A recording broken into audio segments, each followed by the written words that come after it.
খুব ভালো হতো যদি সেশনাল টাইপের কোর্স জিওটেকে থাকতো, যেটা করা সম্ভব হয় না এইভাবে। স্ট্রাকচার ব্যাপক, খুবই ওয়াইড এটার ফিল্ড, যে কারণে দেখবা স্ট্রাকচারে সেশনাল টাইপের কোর্স আছে। জিওটেকে একসময় হয়তো হবে যে জিও টেকনিক্যাল ফিল্ডে কাইন্ড অফ খুব প্র্যাকটিক্যাল অ্যাসপেক্টে সেশনাল টাইপের একটা কোর্সকে ইয়ে করা, যেখানে হাতে নাতে ধরে কিছু লম্বা বিষয়কে বা কিছু বিষয়কে অ্যাড্রেস করা যাবে। হ্যাঁ, আনফর্চুনেটলি এখন পর্যন্ত এই ফিল্ডে সেটা শুরু হয়নি।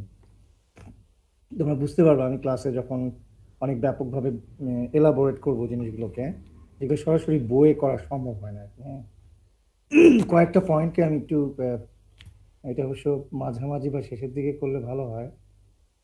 কয়েকজনের রোল নাম্বার আমি কালকে ইনভাইট করেছি, যেগুলো যেগুলো বাকি ছিল সবাইকে একটু পরে আলাপ করবো। আমরা কোর্সের কন্টেন্ট শুরু করে দিই। আমরা কেবলমাত্র ডেফিনেশনগত ব্যাপার একটা ইয়েতে ছিলাম। আমরা চেষ্টা করছি জানতে subsurface এক্সপ্লোরেশনকে। The purposes of subsurface exploration can be summarized as follows. কেন এক্সপ্লোরেশনটা করব? আমরা মোটা থেকে জেনেছি অন ইন এক্সকিউজ মি থ্রু বাই অথবা অফ সয়েল কাজ করতে গেলে সয়েলকে আমাদের জানতে হবে। হ্যাঁ, তো ফাইন, কিন্তু একদম স্পেসিফিক্যালি কি অ্যাকচুয়ালি পারপাসগুলো কি কি ফার্স্টে চলে আসে যে অ্যাকচুয়ালি আমরা এইটুকু অনুধাবন করলাম যে একটা সিস্টেম লাগবে ইন্টারফেসে, যে স্টেবল ভাবে সুপারস্ট্রাকচারকে সাবসারফেসে on in through by of interaction করতে হলে তার একটা ইন্টারফেশিয়াল কিছু একটা করতে হবে, যেটাকে আমরা ফাউন্ডেশন বলছি আর কি, যেটা ফুটিং দিয়ে আমরা একটা কলামের নিচে সলভ করলাম একটা ডিমান্ডকে সাপ্লাই জেনারেট করে। তাহলে ফুটিংটাও একটা সাপ্লাই, প্লাস ওই ফুটিং আবার মাটি থেকে বেয়ারিং ক্যাপাসিটি ইনহারেট করছে আর কি। তাহলে মাটিরও একটা সাপ্লাই আছে, মাটি কতটুকু বেয়ার করতে পারে, যেটাকে আমরা কিউ অ্যালাউবল বলছিলাম। এবং দেখো যে ওখানে আমরা 100 কিপের একটা কলাম লোড নিয়েছিলাম, যেটা এখনকার যে বিল্ডিংগুলো আমরা করি সেই তুলনায় কোনো লোডই না। ধরো আজ থেকে 20, 30, 40 বছর আগে ঢাকা শহরে দোতলা, তিনতলা, চারতলা, পাঁচতলা বিল্ডিং যেগুলো হতো, সেই বিল্ডিংগুলোতে কর্নারে হয়তো 100 কিপের মতো লোড আসতো। এখন তোমরা যেহেতু ফোর্থ ইয়ারে, আমরা এই লোড টোড নিয়ে একটু ফাস্টার আলাপ করতে হবে। আমি একদম হাতে নাতে দেখাতে পারবো না, বাট কিছু কিছু ক্ষেত্রে এলাবোরেট করবো। হ্যাঁ, যেমন ধরো অবভিয়াসলি তোমরা জানো যে কর্নার কলামের লোড সবচেয়ে কম হবে এবং তার পাশে এজের কলামের লোড তার ডাবল হবে জেনারেলি। হ্যাঁ, তারপর ইন্টেরিয়র কলামের লোড তার ডাবল হবে। দ্যাট মিনস যদি 100 কিপ কর্নারের লোড হয়, তাহলে ইন্টেরিয়র কলামের লোড হবে, ইন্টেরিয়র ফুটিং এর লোড, আমি সরি, ইন্টেরিয়র কলামের লোড হবে কত আনুমানিক? প্রায় 400 স্যার। প্রায় 400। এটা সিম্পল অ্যানালজি হচ্ছে যে এটা একেবারে রেগুলার স্ট্রাকচারের জন্য এটা এটা কি জানা হয়। But there are exceptions. Yeah, that could be different. Those are exceptions.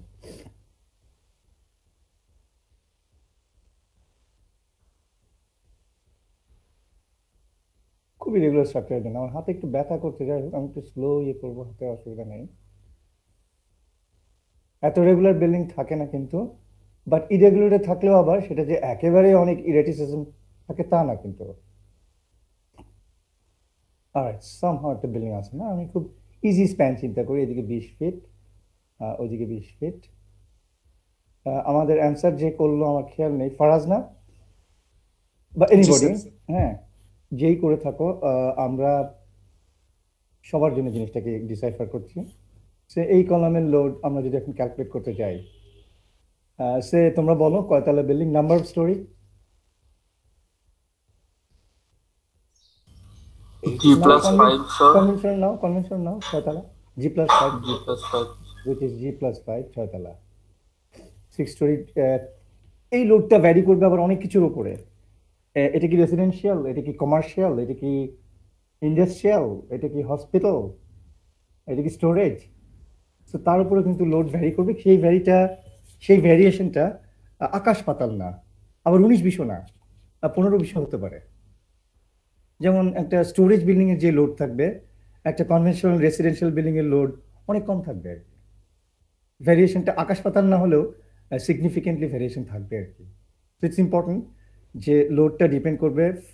First criteria যদি ধরি আমরা, সবচেয়ে ইম্পর্টেন্ট না বাট প্রথমে যদি ধরি আমরা যে কি টাইপের বিল্ডিং, অকুপেন্সি টাইপ।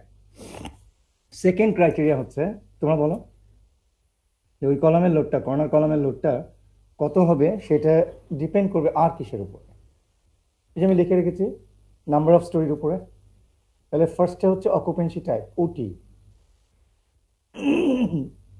ও সি সি ইউ পি দিয়ে রাখি, অকুপেন্সি টাইপ। অথবা আরো ভালো হয়, সবচেয়ে সিগনিফিকেন্টলি ভ্যারি করবে নাম্বার অফ স্টোরির সাথে, এটা কলামের লোড কত থাকবে, আমরা এইভাবে দেখি না। তারপর হচ্ছে অকুপেন্সি টাইপ। আমি অনেকদিন পরে 441 নিয়েছি, গত সেমিস্টারে নিয়েছিলাম। আমি স্টার্টিং এর দিকে যখন নিতাম, মানে বেসিক্যালি যখন সবগুলো কোর্স নিতে হতো আমার, তখন আমার একটা মজার বিষয় ছিল যে আমি 203-341 কে এমনভাবে ইয়ে করতাম যাতে একটার সাথে একটা লিঙ্ক আপ হতো, এবং ফোর্থ ইয়ারে প্রচুর গল্প করতাম, ফোর্থ ইয়ারে বেসিক্যালি গল্প করতাম আমি, হ্যাঁ, এই ধরনের গল্পগুলো। তো সেটার একটা সৌন্দর্য ছিল, দুর্বলতাও ছিল যে এইভাবে এই সুযোগ পাওয়া যায় না, হ্যাঁ, জেনারেল। তো তাও 203 আমি নিতাম না ওইভাবে। 203 নিতেন একজন, উনি চলে গেলেন, তারপরে 203 আমার ঘাড়ে এসে পড়লো, এবং এই কোর্স আর কেউ নিতে চাইলো না। হ্যাঁ, 203 আমাদের বুয়েটেও কিন্তু 203 নেওয়াটা খুব কঠিন ছিল।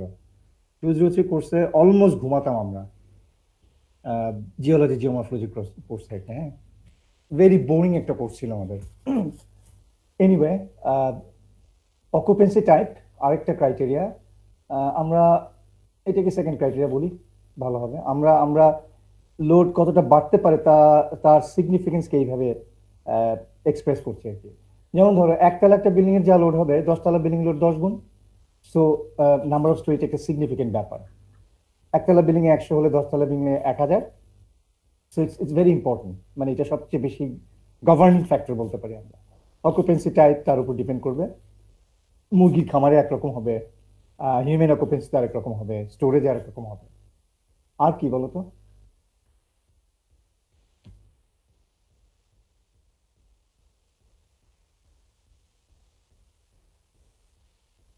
কামন, তোমরা এখন ফোর্থ ইয়ারে, আর কিসের উপরই কলমের লোডটা ডিপেন্ড করবে?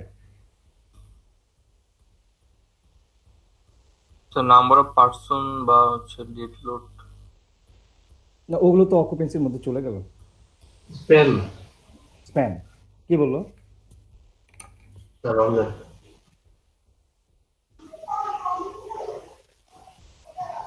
স্প্যান কে বলছে? রমজান? স্যার রমজান আলী, তোমাকে কালকে ইনভাইট করছি না রমজান, নাকি আমার খেয়াল নেই? তুমি কি মনে বলো? হয়নি স্যার। না, ইনভাইট করেছি তো, আমি সবাইকে ইনভাইট করেছি কালকে। হ্যাঁ, কালকে অনেকক্ষণ রাত পর্যন্ত কাজ করেছে। যে পাওনি তুমি ইনভাইটেশন? স্যার হয়তো আসছে, চেক করে নিন। হ্যাঁ, তুমি চেক করো নি। আচ্ছা, এই ফাঁকে আরেকটা জিনিস লিখবে, 88 কি আমাদের?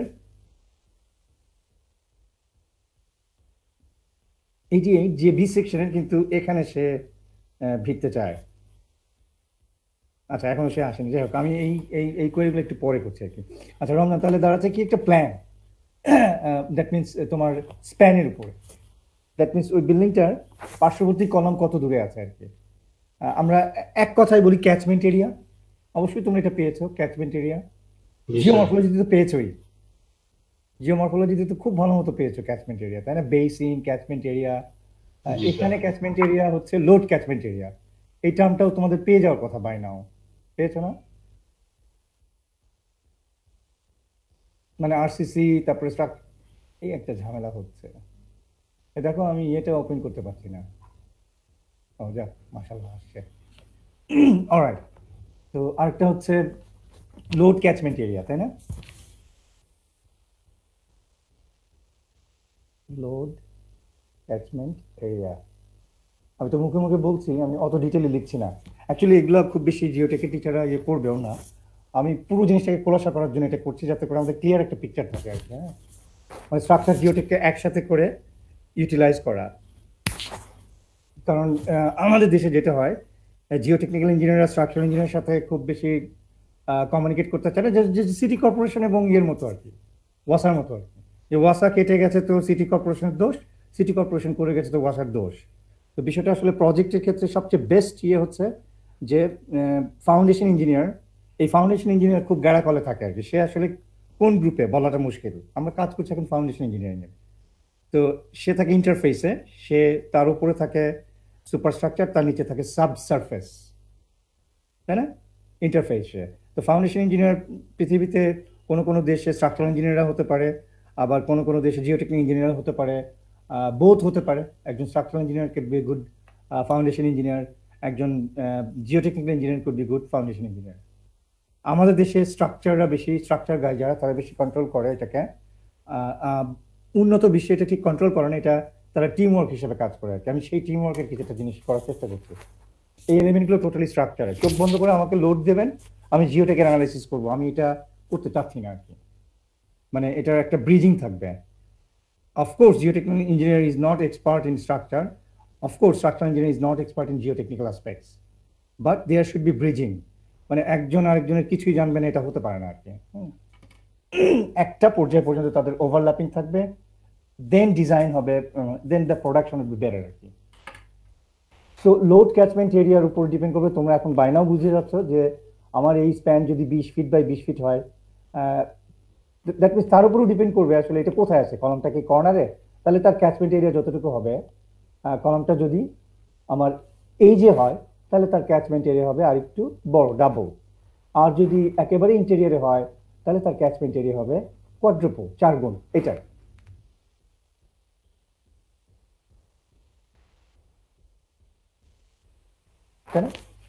এখন ওটাই বললো ফরাজ একটু আগে, যদি 100 কিপ হয় তাহলে এটার হবে 400 কিপ। তো এটা লোড ক্যালকুলেট করি খুব কুইক।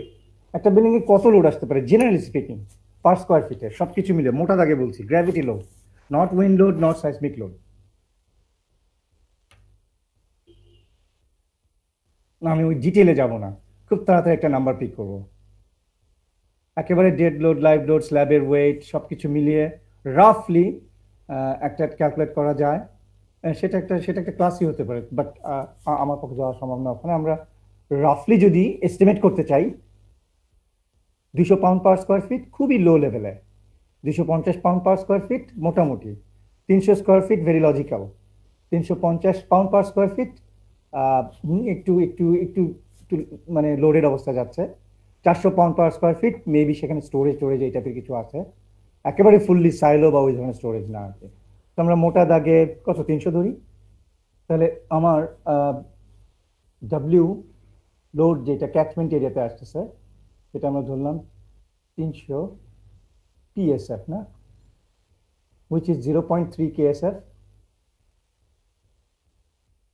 তাহলে এইখানে এই কর্নার কলামে আমরা যাব, প্রথম পয়েন্টটাকে আমি অ্যাড্রেস করতে চাচ্ছি যে ফাউন্ডেশন টাইপটা সিলেক্ট করবো আমরা। হ্যাঁ, সেখানে কিন্তু সেই গল্পে কিন্তু আলটিমেটলি যাবো আমরা। দেখো প্রথম পয়েন্টে আছে যে কেন আমরা এই সাবস্ট্রাক্ট এক্সপ্রেশন করব, যে to select the type and depth of foundation for a given structure. ওই পয়েন্টে যাওয়ার জন্য এত গল্প হচ্ছে কিন্তু। হ্যাঁ, তো আমরা অলরেডি কিছু ফেনোমেনা দেখেছি। একটা কলামের নিচে একটা ফুটিং, 4 KSF বিয়ারিং ক্যাপাসিটি চিন্তা করে 100 কিপের লোড। তো আমি রিয়েলিস্টিক ওয়েতে 100 কিপটাকে এখন আমরা দেখার চেষ্টা করছি। 100 কিপ আসলে আজকে 100 কিপের মাস্তানি আর নাই, এটা প্রায় 80-এর দশকে, 90-এর দশকে, 2000 সালেরও আগে যখন বিল্ডিং টিল্ডিং করতো মানুষ, কনভেনশনালি 100 কিপ লোড চলে আসতো কলামে। এখন আমাদের কার্নার কলামগুলোতে ও যে বললো 6 তলা বিল্ডিং দেখি কেমন আসে আনুমানিক, এখন 6 তলা বিল্ডিং খুব একটা করেও না মানুষ, ছোটখাটো প্লট হলেও 8-10 তলা করতে চায়, একেবারে হিডেন পক্ষে ছোট হলে তখন হয়তো 5-6 তলা করে, সে 3 কাঠার প্লট ভার্টিক্যালি আর এক্সটেন্ড করা যাচ্ছে না। এটার সাথে আরো অনেক কিছু জড়িত, বিল্ডিং এর স্টেবিলিটি, তো স্টেবিলিটি মেনটেন করা যায়। আমরা রিসেন্টলি শুনছি যে আমাদের শহরে রাজুকের কিছু বিধিমালা পরিবর্তন করে 8 তলা পর্যন্ত বিল্ডিং করা যাবে, এর বেশি করা যাবে না। এর চেয়ে উদ্বুকি একটা সিদ্ধান্ত আর হবে না, এটা রাষ্ট্রের জন্য খুব ক্ষতিকর একটা সিদ্ধান্ত হবে।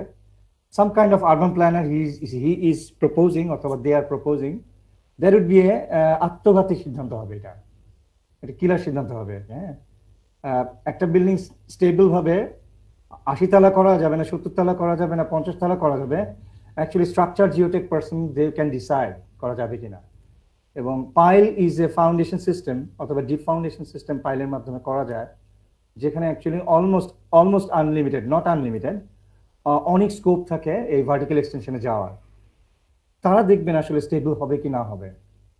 একটা শহরকে সুন্দর করার জন্য মেবি আমাদের সৌন্দর্যের লাক্সারি নেই বাংলাদেশে।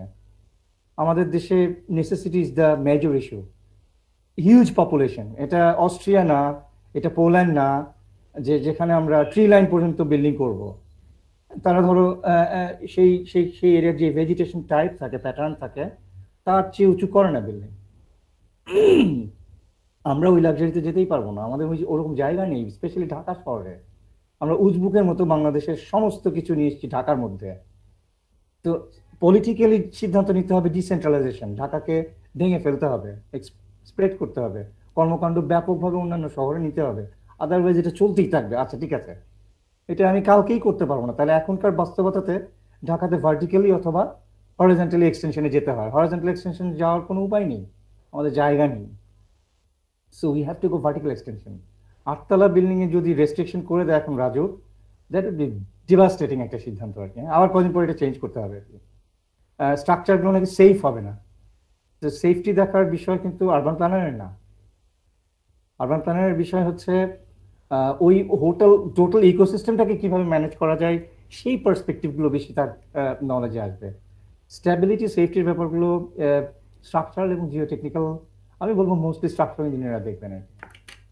এনিওয়ে, আমরা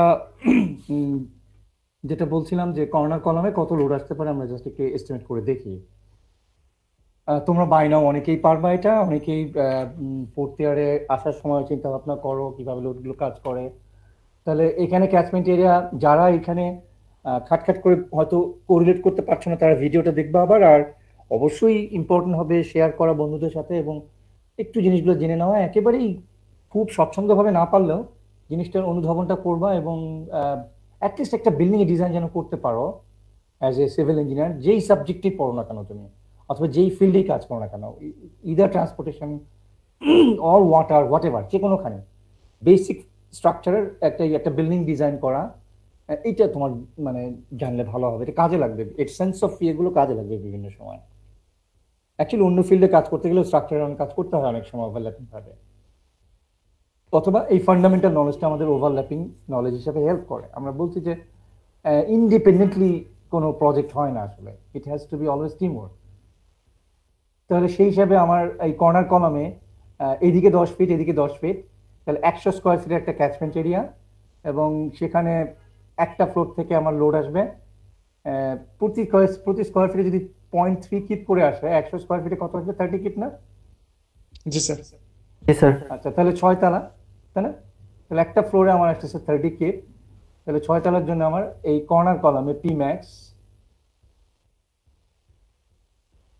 30 ইন্টু 6 180 কিপ। সেটাও দেখো আমরা যে 100 কিপ ধরছিলাম তার চেয়ে বেশি, কিন্তু খেয়াল করেছো?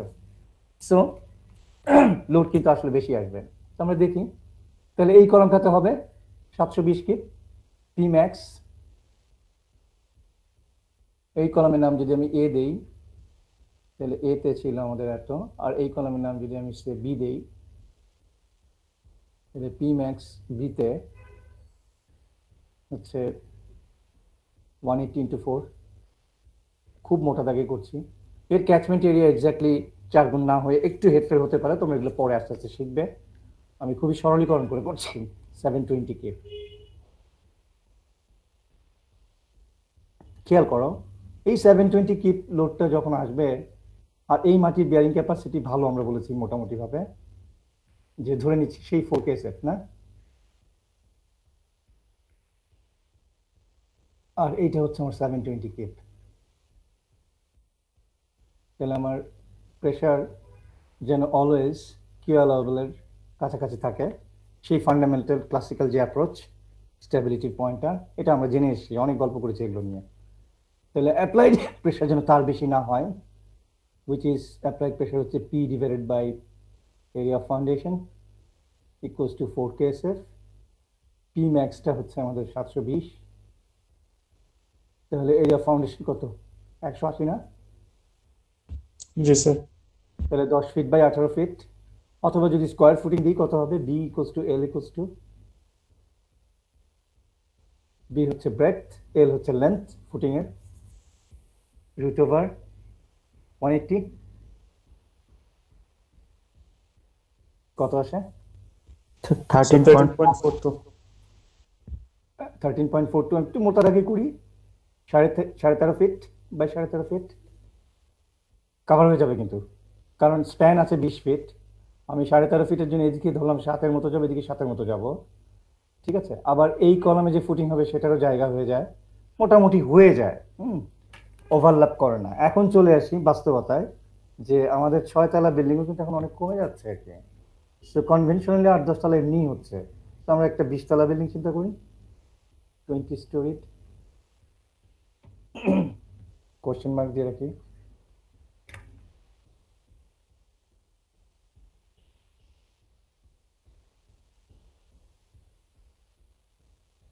একই প্যাটার্নের ধরলাম আর কি, হ্যাঁ। পি ম্যাক্স, এটা আর এবি বললাম না, ওই বিল্ডিং এর সবচেয়ে বেশি লোড যেখানে আসবে আর কি, হ্যাঁ। সেটা তোমরা বাই নাও বুঝতে পারছো কোথায় আসবে। তাহলে আমাদের প্রতি ফ্লোরে আসতেছিল 30 করে ইন্টু 20, কত আসবে? 600 স্যার, 600। 6000 স্যার। ভুল করছি নাকি? Sir 600 sir. 600 স্যার। এটা ঠিকই বলছিলাম স্যার। মিসগাইডেড হয়েছে আমাদের, আমি অলওয়েজ মিসগাইড করি তোমাদের। এনিওয়ে 400 কে, সেই পার্স এত কম আসতেছে কেন বুঝতে পারতেছি না, কোনো একটা গুগলেট স্যার, হয়েছে। এটা মেবি স্যার কর্নার কলামটা ধরা হয়েছে স্যার। হ্যাঁ, তাহলে বলছি পি ম্যাক্স, আমি চাচ্ছি যে ওই সিস্টেমের, ওই বিল্ডিং সিস্টেমের একই ক্যাটাগরির একটা, যদি জাস্ট হাইপোথেটিক্যালি বলছি, এটা কর্নার কলামের জন্য, আসলে ভেতরেরটার জন্য হবে কত? স্যার 2400। 30 কি স্যার, দেওয়া হয়? 120 স্যার, ওইটা 30 এর জায়গায়। চমৎকার, সেটা দাও।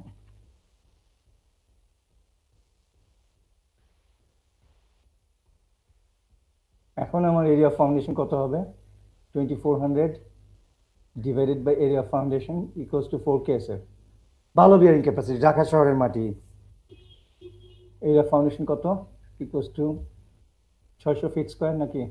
জি স্যার। জি স্যার। তাহলে B equals to L equals to কত? 24.5। 24.5 ফিট বাই 24.5 ফিট। একটা ফুটিং এর সাথে একটা ফুটিং ওভারল্যাপ করবে না? আমি কি আদৌ জি। ফুটিং করতে পারবো এরকম? না স্যার। আচ্ছা, তাহলে ফাউন্ডেশন টাইপ ডিপেন্ড করবে শুধুমাত্র ভালো সাপ্লাই মাটি থেকে থাকলে না, ফাউন্ডেশন টাইপ ডিপেন্ড করবে, দ্যাট মিনস এই টাইপের ফাউন্ডেশন আমরা যেতে পারবো না। আমরা অনেক সময় করি কি, যে ধরো কাছাকাছি সহনীয়ভাবে যদি এরকম হয় একটা বিল্ডিং সিস্টেমে,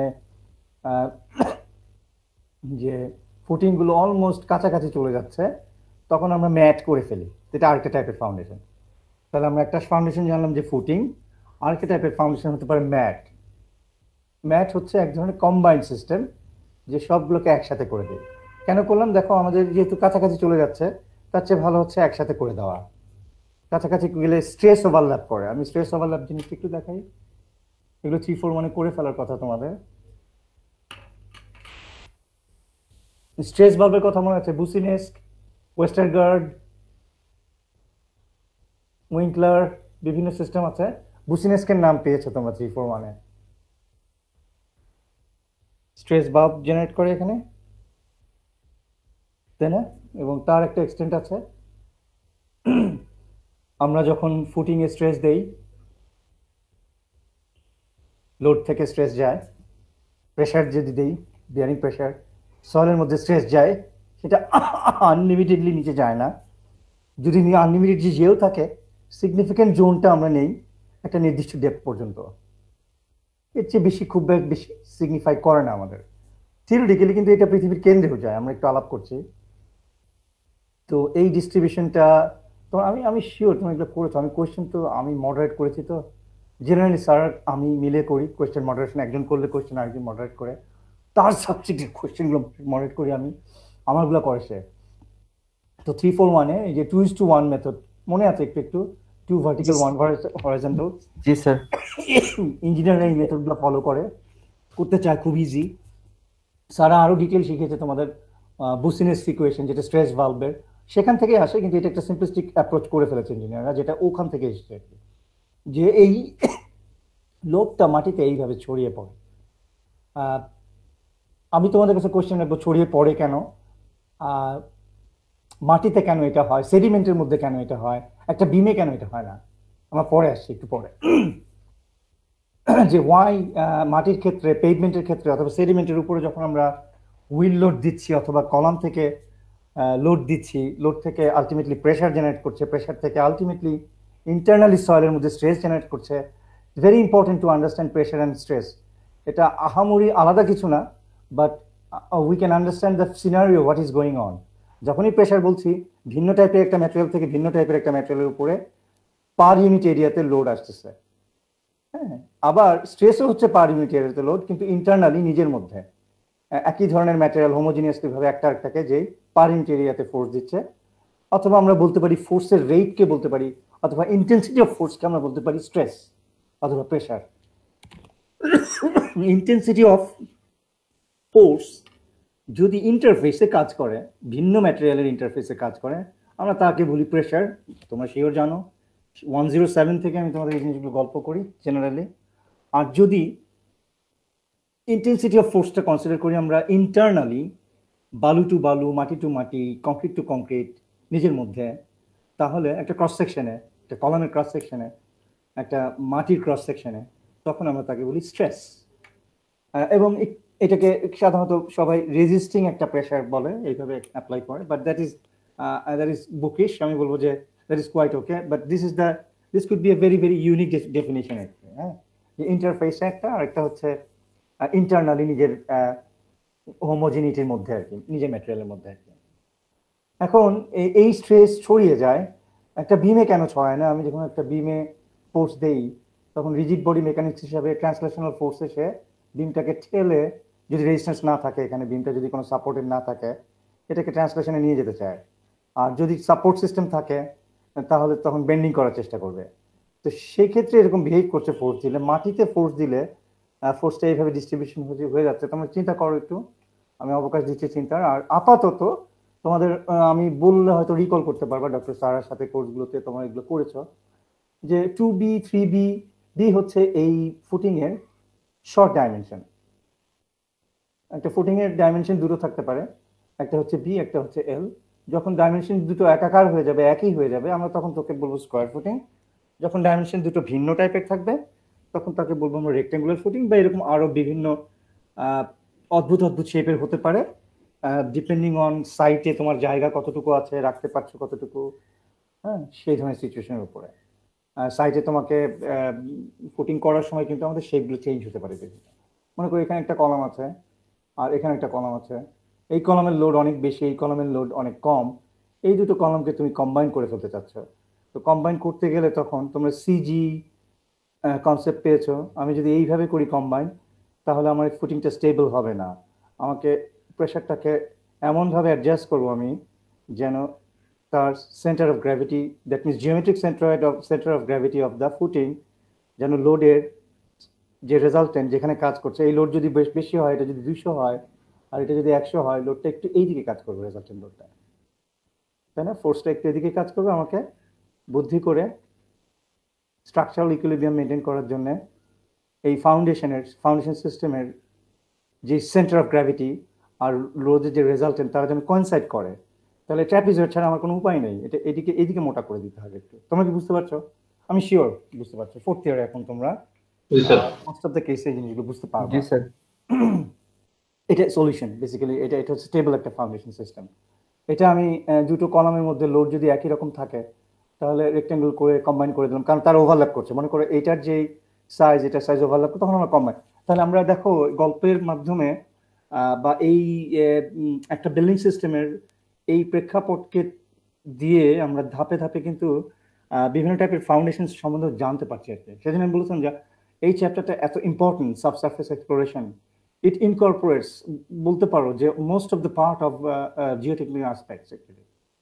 হ্যাঁ, তো সেই জন্যই এখানে একটু সময় সবসময় লাগে আমার। হ্যাঁ, ভাষাগতভাবে জিনিসগুলো অনেক ইজি, লাইন বাই লাইন মুখস্থ করে তোমরা বমি করে দিতে পারো পরীক্ষায়, দ্যাট ইজ ফাইন। আমি পারপাসগুলো যদি জানতে চাই, দ্যাট ইজ ওকে। কিন্তু সেটা সেটা ফর্মাল এডুকেশনের একটা পার্ট। বাট আমরা যদি কমিউনিকেট করতে চাই এবং যদি শিখতে চাই, তাহলে ওই প্রত্যেকটা শব্দকেই ডিসাইফার করতে হবে, হ্যাঁ, বা প্রত্যেকটা ব্যাপারকেই কম বেশি জানতে হবে। একেবারে পুরোপুরি জানা আমার পক্ষে সম্ভব না, আমাদের কারোর পক্ষে সম্ভব না। বাট আমরা একটা পর্যায় পর্যন্ত সবসময় জেনে সেখান থেকে বেসিক্যালি ডিজাইনে যায়। সায়েন্সে পুরোপুরি জানার চেষ্টা করা হয়, তারপরেও আমরা একটা পর্যায়ে যেয়ে দেখি science becomes philosophy, science becomes even arts. তো সেই প্রেক্ষাপটে আমরা সায়েন্স থেকে ইঞ্জিনিয়ারিং কিন্তু অনেক বেশি সিম্পলিফাই করি, বিকজ এটা পসিবল হয় না ইঞ্জিনিয়ারিংয়ে ওইভাবে অ্যাড্রেস করা ডিজাইনের ক্ষেত্রে। তো যেহেতু আমরা সায়েন্স থেকে সরে আসছি সিম্পলিস্টিক অ্যাপ্রোচের জন্য, সেই জন্যে আমরা ফ্যাক্টর সেফটি কনসেপ্টে যাই। আমরা লোডগুলো যে বের করছি, এক্স্যাক্টলি কি এত লোড না, সেখানে একটা হেরফের থাকতে পারে। আমরা যে সাপ্লাইগুলো বের করছি, ক্যাপাসিটি, ম্যাটেরিয়াল স্ট্রেংথ, এক্স্যাক্টলি কি তার শক্তি এরকম একদম না, সেখানে হেরফের থাকতে পারে। সো তখন আমরা লোডগুলোকে, যেগুলো আমাদের ডিমান্ড আসে, ডিমান্ডগুলোকে একটু বাড়িয়ে নেই। ধরলাম আমি এসিআই অনুযায়ী করছি, এসিআই অনুযায়ী আগে আমরা লোডগুলোকে, ডেড লোডগুলোকে 40% বাড়াতাম, লাইভ লোডগুলোকে 70% বাড়াতাম। এসিআই বলছে, হুইচ ইজ ভেরি লজিক্যাল মনে হচ্ছে আমার কাছে, যে না আসলে খুব বেশি বাড়ানো হচ্ছে, আমরা একটু কম বাড়াই। এখন দেখবে এসিআই এদিকে C31, আমার এক্স্যাক্টলি মনে নেই, এখনকার এসিআই কোডে দেখবা যে ডেড লোডগুলোকে 20%, লোড ফ্যাক্টর হচ্ছে 1.2 আর 1. বলো কত, 6, 1.2 আর 1.6। 1.1, আমরা ইউজ করছি 1.4 আর 1.7। খেয়াল করো ডেড লোডগুলোকে আর 40% বাড়াচ্ছে না, লাইভ লোডগুলোকে আগে 70% বাড়াচ্ছিল। তো এটা একটু বেশি হয়ে যায়। এই কেন বাড়াচ্ছে লোডগুলোকে, যে আমরা যেহেতু অনিশ্চিত, সেই জন্য আমরা সবসময় ডিমান্ডগুলোকে একটু বাড়তি নেই, বিপদকে একটু বেশি চিন্তা করি, যে না বিপদ এতটুকু নয়, এর চেয়ে বেশি আসলে আমি যেন সহ্য করতে পারি আর কি। আর আমার যে শক্তি আছে, সেই শক্তিকে আমি একটু কম ধরি। দ্যাট মিনস আমি লোডগুলোকে বলছি তোমার 5 ফ্যাক্টর নাকি না জাই ফ্যাক্টর, মনে আছে একটু ফাইভ না, জাই ফ্যাক্টর। 5 ফ্যাক্টরগুলো হচ্ছে স্ট্রেংথের ক্ষেত্রে, স্ট্রেংথ রিডাকশন ফ্যাক্টর। ধরো 5 দিয়ে গুণ করছি আমি স্ট্রেংথকে, F', C কে, Fy কে, এই ধরনের ইয়েতে, কলাম এক ধরনের হলো, তো সাপ্লাইয়ের দিক থেকে 5 আর কি। স্ট্রেংথ রিডাকশন ফ্যাক্টর হচ্ছে 5, লোড ইনক্রিমেন্ট ফ্যাক্টর হচ্ছে জাই। যে 1.4 আর 1.7 যে বললাম, এই ফ্যাক্টরগুলো বেসিক্যালি হচ্ছে জাই ফ্যাক্টর। মানে ভয়ের কিছু নেই, এটা জাস্ট নাম দেওয়া হয়েছে জাই, রেশিওগুলোর নাম দেওয়া হয়েছে। কেন, আমরা ফিলসফিটা হচ্ছে আমরা বাড়িয়ে ধরবো, আমার বিপদ বেশি আসছে এইভাবে চিন্তা করব, আর আমার শক্তি কম আছে, স্ট্রেংথ রিডাকশন ফ্যাক্টর আমি 0.7 দিয়ে গুণ করছি না, ম্যাটেরিয়াল স্ট্রেংথ পার্টে যে বা সাপ্লাই পার্টে যে 0.65 দিয়ে গুণ করছি, রাউন্ড কলাম, স্লেন্ডার কলাম, এরকম বিভিন্ন ক্ষেত্রে। অথবা কলামের ক্ষেত্রে একটু বেশি কম স্ট্রেংথ ধরছি, অন্য মেম্বার বিমের ক্ষেত্রে অতটা ধরছি না। কারণ কি, ধরো লোড প্যাথ যদি চিন্তা করো, একটা বিল্ডিং এর সবচেয়ে ইম্পর্টেন্ট পার্ট হচ্ছে, পার্টের মধ্যে একটা হচ্ছে কলাম। জাস্ট ইমাজিন করো, একটা স্ল্যাবে যত লোড আছে, সব লোডগুলো একটা জায়গায় স্ল্যাব ফুটা হয়ে গেলে পুরো বিল্ডিং ভেঙে পড়বে না, ওই জায়গাটাতে কেউ হয়তো ব্যথা পাবে, বা ওই জায়গা দিয়ে ওই ফুটা দিয়ে কেউ হয়তো পড়ে যাবে, চারটা করে বলছি। সেই স্ল্যাব থেকে লোডগুলো যাচ্ছে বিমে, একটা বিম ফেল করলে পুরো বিল্ডিং ফেল করার চান্স যে একেবারেই থাকবে না তা না, বাট মোস্ট লাইকলি ওই পোর্শনে ক্ষতিগ্রস্ত হবে। সেই বিম লোড দিচ্ছে আবার কলামকে, সেই কলাম লোড দিচ্ছে আবার ফাউন্ডেশনকে, সেই ফাউন্ডেশন লোড দিচ্ছে আবার সেডিমেন্টকে। অথচ সেই সেডিমেন্টকে আমরা এত ইগনোর করি, বাংলাদেশে জিওটেকনিক্যাল ফিল্ডের কথা বলছি, কল্পনাতীতভাবে ইগনোর করি আমরা। মাটির নিচে কি হচ্ছে আমরা জানতেই চাই না, ওটা কোনো বিষয়ই না। আমরা যখন ছাদ ঢালাই হয় তখন মিষ্টি খাওয়াই, কিন্তু তাই না, একটা বিল্ডিং এ দেখবা যে ছাদ ঢালাইয়ের সময় কিন্তু মিষ্টি খাওয়া, কিন্তু মিষ্টি খাওয়ানো উচিত যখন মাটি কাটবে তখন আর কি। তাহলে খেয়াল করো, লোড প্যাথ অনুযায়ী সবচেয়ে সিগনিফিকেন্টলি বের করছে যে তার যদি এদিক সেদিক হয়, তাহলে কিন্তু ঘটনা অনেক খারাপ হবে আর কি। সমস্ত লোডগুলো হুড়মুড় করে আলটিমেটলি সেডিমেন্টের উপর চাপ দেবে, এবং তারপরে হচ্ছে তোমার ফুটিং বা আমরা যেটাই বলি combined footing, mat footing, pile, whatever, foundation system, তারপর হচ্ছে কলাম, তারপর হচ্ছে বিম, তারপর হচ্ছে স্ল্যাব। অলরাইট, তো সেই স্ল্যাব ঢালাইয়ের সময় আমরা মিলাদ দিচ্ছি, মিষ্টি খাচ্ছি, সবচেয়ে যেটা সেটা করার জন্য হয় কি এটা সাইকোলজিক্যাল, মাথার উপর একটা মাথা গোঁজার ঠাই হয়েছে, এই ফিলোসফি থেকে বেসিক্যালি ওকে আমরা মিলাদ পড়ি। মাটি কাটার সময় করে, কিন্তু আসলে মাঝখানে ফেজটাতে মাটি কাটার সময় উদ্বোধনী একটা বিষয় থাকে বলে করে আর কি, আদারওয়াইজ পাত্তাই দিত না এটাকে। এনিওয়ে দেখো আমরা কোথায় ছিলাম, আমরা স্ট্রেসের কথা বলছিলাম এবং বলছিলাম যে ফাউন্ডেশন সিস্টেমটা সে ধরো বিএল দিয়ে আলাপ করছিলাম। এটা যে নট নেসেসারিলি সবসময় স্কোয়ার হবে, ইট could B rectangular, it could B trapezoidal, সেইটা বলতে গিয়ে আসলে আমরা চলে গেছি একটু এদিকে। দেখা যায় যে ফাউন্ডেশনে যখন আমরা প্রেশার দিই তখন সেই প্রেশারটা আসলে থিওরিটিক্যালি এটা পৃথিবীর কেন্দ্রেও যাবে, আমি সেটা দেখাচ্ছি একটু পরে। আর প্র্যাকটিক্যালি এ যে প্রভাবটা রাখে তার তার সিগনিফিকেন্ট প্রভাবটা বেশি না, এটা নিয়ে আমরা আলাপ করতে চাই, অঙ্ক করতে চাই কিছু, খুব কুইক ফেজে কিছু অঙ্ক করবো, কিন্তু একটু টাইম নেবো। আমি ওটা চিন্তা করছি যেটা আজকেই স্টার্ট করবো না পরে, আমার মনে হয় উই ক্যান স্টার্ট টুডে। এই অ্যানালজিটা দেখে নেবো। দেখো আমরা 1 নম্বর পয়েন্টে কিন্তু আছি, to select the type and depth of foundation. খেয়াল করো। তো সেই অঙ্কে যাওয়ার আগে, স্ক্রিন নিয়ে করার আগে তোমাদেরকে যদি জিজ্ঞেস করি একটু, যে একটা বিমে ফোর্স দিলে বিমটা ওয়েল আমি যদি সাপোর্ট না দিই তাহলে ওইভাবে বিম বলবো না, যে কোনো একটা স্ট্রাকচারাল মেম্বারকে ফোর্স দিলে যেটা হয় সেটাকে রোটেট করিয়ে দিবে, অথবা ট্রান্সলেশনে মুভ করাবে পুরো জিনিসটাকে, অথবা সাপোর্ট থাকলে ফ্লেক্সার ডেভেলপ করবে। কিন্তু সয়েলে যখন আমি একটা ফোর্স দিচ্ছি, সেই ফোর্সটা কিন্তু আস্তে আস্তে ছড়িয়ে যাবে, এবং ছড়িয়ে যাওয়ার রেশিওটা মোটামুটি 2:1। এই কাজটা কেন করে? What is the reason? একটা সয়েলের সে যদি আমি গ্রেইন ধরি, স্যান্ডের একটা গ্রেইন খুব শক্ত, কিন্তু হাতে নিয়ে দেখো ব্যথা পাবা, ভাঙতে পারবা না। আর স্যান্ডের একটা বড় স্যান্ডের দানা খুব শক্ত, এর মধ্যে স্যান্ড আছে, বোল্ডার আছে, স্টোন চিপস আছে, হোয়াট এভার, সিমেন্ট আছে, মিলে কম্পোজিট একটা ম্যাটেরিয়াল, সিনথেসাইজড কংক্রিট ধরছি।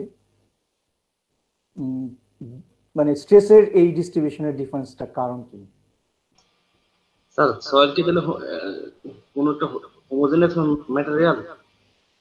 না, এটা তো ফিলোসফি, তোমরা তো কিছু হইলেই হোমোজিনিয়াস, ইলাস্টিক আর কি অ্যানিসোট্রপিক, এই কথাগুলো একটু চলে আসে বিভিন্ন জায়গায়। এই জায়গায় ঠিক হোমোজিনিয়াস বলবো না।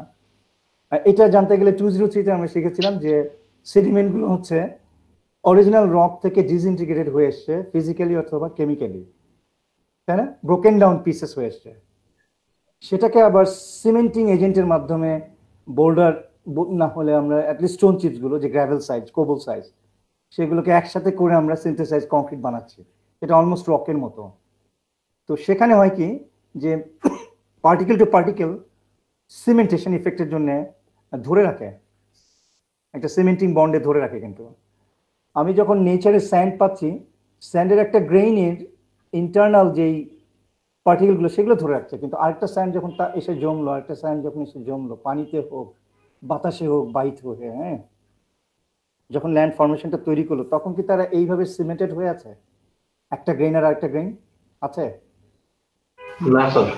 তাহলে ল্যান্ড ফর্মেশনে ব্রোকেন ডাউন পিসেস হয়ে ইন্টিগ্রেটেড হয়ে তারা উইন্ড, ওয়াটার, গ্লেশিয়ার অথবা গ্র্যাভিটির মাধ্যমে ট্রান্সপোর্টেড হয়ে আরেকটা জায়গায় ডিপোজিটেড হয়েছে মাত্র, সেখানে আমরা ফুটিং রাখতে যাচ্ছি, নট এ বিম।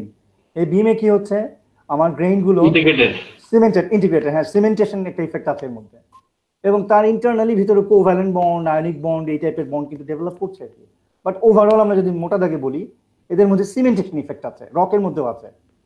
আমি একটা বড় পাথরের চাঙ্কে ধাক্কা দিলে সে ট্রান্সলেট করবে বা রোটেট করবে অথবা বেন্ডিংয়ে যাবে, কিন্তু সেই পাথর থেকেই তৈরি হওয়া যে gravel, boulder, cobble, sand, silt, clay, যারা ইন্ডিভিজুয়ালি সে রিজিড বডি, কিন্তু আমি যখনই তারা যখন ল্যান্ড ফর্মেশন তৈরি করেছে, তারা সিম্পলি একটার পাশে আরেকটা রয়ে যে কি করছে, সে বেসিক্যালি আমার ফর্মেশনটা দিচ্ছে।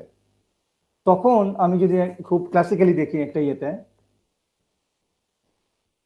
যে আমার এই হচ্ছে ইজিএল, আমাদের খুব প্রিয় একটা ছবি, একটা লাইন টানা, ইজিএল কথাটা লেখা অথবা এরকম একটা দাগ দেওয়া, তাই না? আমার বোঝা যাচ্ছে কি ঘটনা ঘটছে, এখানে একটা রাস্তা হবে হয়তো, অথবা একটা বিল্ডিং হবে হয়তো, হোয়াট এভার। এটা সিভিল ইঞ্জিনিয়ার খুব প্রিয় একটা ছবি জেনারেলি, ইন জেনারেল।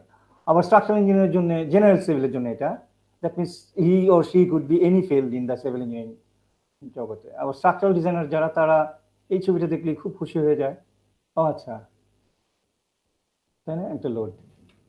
আর এখানে গুবলি। আবার এটা দেখলে আমরা অনেকে ভয় পাই, ওরে বাবা, মানে দ্যাট মিনস কঠিন দিকে যাচ্ছে আস্তে আস্তে। সেই এই ডাব্লিউটা 1 কিপ পারফেক্ট, 2 কিপ পারফেক্ট, আমরা খুবই ইজি বইয়ের অঙ্কে লিখে ফেলি 1 কিপ পারফেক্ট না, কিন্তু এই 1 কিপ পারফেক্ট কেমন করে হয় তোমরা শিখছো বাই নাও বা শিখে গেছো। অনেক বড় অঙ্ক কিন্তু, লোড ক্যাচমেন্ট এরিয়া টেরিয়া হয়ে এসে আলটিমেটলি সেটাকে আমরা একটা স্ট্রিপ চিন্তা করি, সেই স্ট্রিপে 1 keep perfect, 0.5 keep perfect, 2 keep perfect course আসছে, তাই না? এরকম একটা বিষয়। এনিওয়ে, তাহলে দাঁড়াও, আমার আজকের পরপর ক্লাস তো সেই জন্য বেশি দূরিয়ে করা যাবে না। ওকে, আই হ্যাভ যথেষ্ট টাইম। আমি খালি স্ট্রেসের এই বিষয়টাকে যদি ছোটখাটো একটা অঙ্ক হলেও দেখে নিতে পারি তাহলে আমার দ্যাটস ফাইন। আমাদের হয়তো একটা পয়েন্ট পর্যন্ত যাব আমরা, হ্যাঁ। তারপরেও আমরা শ্যালো ফাউন্ডেশন সিস্টেম নিয়ে কাজ করছি। আমরা ডিপ ফাউন্ডেশন সিস্টেমের ভিত্তিটা সেটাও আমরা একসময় জানবো। কিন্তু মনে রেখো, আমাদের এই যে আলাপগুলো করছি এগুলো নিয়ে কিন্তু চ্যাপ্টার আছে এক একটা আর কি। শ্যালো ফাউন্ডেশন সিস্টেমেরই কিছু কোর জিনিসকে আমরা জানার চেষ্টা করছি একটু ফুটিং এর, হ্যাঁ। যে ওকে, ফুটিং ওভারল্যাপ করছে, ওভারল্যাপ জিনিসটা কি, ওভারল্যাপ করলে তখন ম্যাট করে দিতে হয়, ম্যাট যদি না হয় তাহলে যেতে হয় পাইলে। আমরা ওই পর্যায়ে যাইনি এখনো। আমরা এই মাত্র দেখলাম যে 23.5 ফিট বাই 23.5 ফিটের মতো একটা ফুটিং লাগছে, সেখানে আমার ইম্পসিবল ওই বিল্ডিংটাতে ফুটিং দিয়ে করা।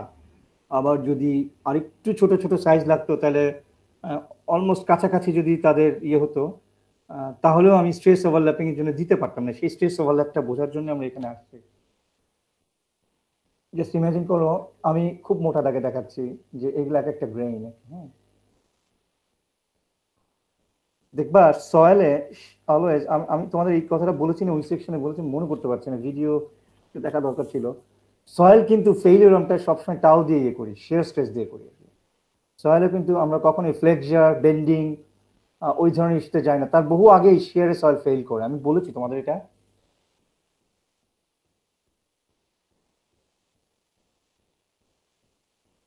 আমরা সয়েলের যখন স্টেবিলিটি দেখতে চাই তখন তোমরা 341-এ দেখবা সয়েলের প্রপার্টি যখন শিখেছো কেবলমাত্র টাও শিখেছো, আর কিছু না। টাও মানে shear stress equals to C plus sigma tan phi. Hello, আমার কি কানেকশন চলে আসছে? জি স্যার। জি স্যার। দেখবা তোমার ডক্টর স্যারের কাছে শিখেছো কোহেশন এবং অ্যাঙ্গেল অফ ফ্রিকশন, দুটো মিলে ক্লাসিক্যালি সয়েলের shear resistance basically shear stress দিয়ে এক্সপ্রেস করা হয়। Why not flexure? Why not bending? Why not other things? বলতে পারবা? আবারও সেই geology is the reason. Soil? শুধু কম্প্রেস লোডটাই পড়ে, বলো তো। মানে যে উপরের যে স্ট্রাকচার সেটা হচ্ছে ভার্টিক্যাল যে লোডটা সেটি সয়েলের উপরে ডিরেক্টলি পড়তেছে আর কি। তো এই জন্য আসলে শেয়ার বিম থাকে, কলাম থাকে, কলামের উপর তো ডিরেক্টলি পড়বে। এটা কারণটা জিওলজি। ওই সেই কি হচ্ছে যে ছাড়া ছাড়া সেডিমেন্ট, ঝুরা ঝুরা sediment, broken down pieces, disintegrated pieces, সেই শব্দগুলোকে আবার নিয়ে আসো 203। ডিসইন্টিগ্রেটেড পিসগুলো ফিজিক্যালি কেমিক্যালি তারা আলাদা হয়েছিল, তারা আবার উইন্ড ওয়াটার গ্লেশিয়ার গ্র্যাভিটির মাধ্যমে এসে জমেছে, জমে এইভাবে ল্যান্ড ফর্মেশন তৈরি করছে। এখন খেয়াল করো, আমি যদি এখানে একটা ফোর্স দেই এবং পার্টিকেল গুলোকে আমি জাস্ট একটা অ্যারেঞ্জমেন্টে চিন্তা করছি, it could be infinity arrangement আর কি, হ্যাঁ। আচ্ছা, এখন এটাকে আরো সিম্পল ওয়েতে দেখি, আরো আইডিয়াল ওয়েতে দেখি, ভালো হবে। সিম্পল মানে আরো আইডিয়ালিস্টিক ফর্মেশনে বোঝার সুবিধার জন্য করছি এটা। আমি এখানে ফোর্স দিলাম, এই সেডিমেন্টে এই ফোর্স যাবে একদম হরাইজন্টালি এই ডিরেকশনে। এদের মধ্যে কোনো আয়নিক বন্ড নেই, সিমেন্টেশন নেই, যাবে? যেটা বিমে যাবে না স্যার। সবগুলোকে টেনে নিয়ে ফ্লেক্সারে টেনে নিয়ে যেতে যাবে আর কি। সেডিমেন্টে কি এটা যাবে? ক্লের মধ্যে কিছুটা যাবে, তাও আশেপাশে, সাইনের মধ্যে ওইভাবে যাবে না, কারণ এই ফোর্সের ওই দিকে কোনো কম্পোনেন্ট নেই একদম। তাহলে এইখানকার বালু কি টের পাবে? কিন্তু এ পাবে, এ পাবে, পাবে না? এই ফোর্সটা এ পাবে পাশেরটা। তাহলে ফোর্সটা কি হচ্ছে? আমি দিচ্ছি একটা গ্রেইনে, আমি খুব হাইপোথেটিক্যালি বলছি, কিন্তু এই ঘটনাটাই ঘটে সয়েলে বেসিক্যালি সেডিমেন্টের মধ্যে। আমি যখন ফোর্স দিলাম এখানে, তখন সে এটাকে ঠেলবে, এটাকে ঠেলবে, এটাকে ঠেলবে, বিকজ এটা নিচে আছে, তাই না? সে ছড়িয়ে দেওয়ার চেষ্টা করবে। এই যে ছড়াচ্ছে, বুঝতে পারছো কেন 2:1? এই ছড়ানোর রেশিওটা দেখাচ্ছে ভার্টিক্যালি 2 আর হরাইজন্টালি 1। এটা খুব অ্যাপ্রক্সিমেশন, এটা এক্স্যাক্টলি পেতে গেলে ওই ইকুয়েশন দিয়ে করলে ভালো হবে, যেটা সারা তোমাদের পড়েছে, M factor, N factor, L by B ratio, হ্যাঁ, ঠাস ঠাস ঠাস ঠাস করে অঙ্ক টঙ্ক করেছো যে একটা রেক্টেঙ্গুলার ফুটিং এর কোনায় কত স্ট্রেস হবে, মাঝখানে কত হবে, নিচের দিকে কত হবে, তাই না? করা হয়ে গেছে অঙ্কগুলো। মানে জি স্যার, এই মুহূর্তে তোমাদের একদম ইনফ্রাস্ট্রাকচার। সত্যি মনে হবে না, আমি এক্সপেক্টও করি না মনে হবে যে ঠাস ঠাস করে বলতে পারবা, বাট রিয়েলাইজেশন গুলো আসতেই পারে আর কি, হ্যাঁ, যে ওই মেথড গুলো তখন স্পেসিফিক্যালি হয়েছে। আর আমি এটাও দেখেছি, সারা এটাও করায়, এটা ইঞ্জিনিয়াররা খুব পছন্দ করি আমরা, খুব তাড়াতাড়ি করার জন্য। এটা খুব সিম্পলিস্টিক অ্যাপ্রোচ, বাট ভালো করে স্ট্রেসের পরিমাণটা বুঝতে গেলে এই এমএন মেথড দিয়ে করলে ভালো হয় আর কি, হ্যাঁ, আরো এক্সাক্ট রেজাল্ট পাবো। এখানে কিছু এরর থাকবে, সিম্পলিফিকেশন থাকবে আর কি।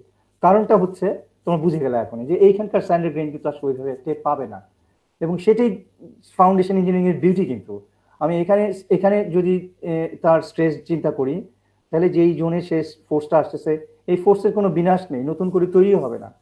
সো এখানে যদি 10 পাউন্ড একটা ফোর্স থাকে, এখানে এরিয়া যতটুকু, নিচে এরিয়াটা কি অনেক স্প্রেড করছে না? দেখো তো, জি স্যার, এরিয়াটা যদি স্প্রেড করে, তাহলে এখানে তো তার ইন্টেন্সিটি কমে যাবে। আমরা একটা অঙ্ক করবো এখন, এইভাবে কমতে কমতে একটা নির্দিষ্ট ডেপথে যেয়ে দেখা যায় যে তার সিগনিফিকেন্সটা ওইভাবে থাকে না, পিঁপড়ার মতো হয়ে যায়। মনে করো একটা বিমের উপর দিয়ে যদি একটা হাতি যায়, তাহলে অবশ্যই আমাকে ওইটা ভালো মতো করে ফ্লেক্সার, বেন্ডিং টেন্ডিং এগুলোর পয়েন্ট অফ ভিউ থেকে বিমটা যেন টিকে, আমি খুব ওয়ারিড হয়ে যাব। কিন্তু একটা বিমের উপর দিয়ে যদি পিঁপড়া যায়, তাহলে ওয়ারিড হবো না, কারণ বিমটা ডিজাইন করেছিলাম হাতির জন্য। এখন একটা পিঁপড়া গেলেও কিন্তু শিয়ার ফোর্স বেন্ডিং মোমেন্ট হবে, হবে না থিওরিটিক্যালি? জি স্যার, অবশ্যই হবে। একটা পিঁপড়ার ওজন আছে 1 × 10⁻⁵ গ্রাম, বলবো বেশি বেশি কম হয়ে যায়, 10⁻⁵ কেজি, হোয়াট এভার। হ্যাঁ, তো এইভাবে করে আমি থিওরিটিক্যালি যদি ইয়ে করি, তাহলে ইন টার্মস অফ সায়েন্স কি হচ্ছে, সেখানেও পিঁপড়া যখন হাঁটছে, অলরেডি ইনফ্লুয়েন্স লাইন করা হয়ে গেছে না তোমাদের? জি স্যার, জি স্যার, একটা বিউটিফুল একটা মেথড, খুবই পাওয়ারফুল ডাইনামিক লোডের জন্য অথবা ভ্যারিয়েন্ট লোডের জন্য, যে লোকেশন ভিত্তিক ভাবে লোড, যদি ব্রিজের জন্য খুব প্রযোজ্য। এটা বিউটিফুল মেথড বের করেছে ইনফ্লুয়েন্স লাইন। সো পিঁপড়া যখন হেঁটে হেঁটে যাচ্ছে, তখন তার শিয়ার ফোর্স বেন্ডিং চেঞ্জ হতে থাকছে। হ্যাঁ, হাতি যাওয়ার সময় আমরা খুব ওয়ারিড হচ্ছে, পিঁপড়া যাওয়ার সময় ওয়ারিড হচ্ছে না, বিকজ এটা ডিজাইন করা আছে হাতির জন্য। বা থিওরিটিক্যালি কিন্তু হচ্ছে। আমরা যখন পৃথিবীর উপরে এইভাবে সেডিমেন্টের মধ্যে ফোর্স দেই, তখন পৃথিবীর কেন্দ্রেও কিন্তু এটার একটা স্ট্রেস যাওয়ার কথা। কারণ স্ট্রেসটা কি, ফোর্স যদি আমি দেই, সে 100 কিপি দেই,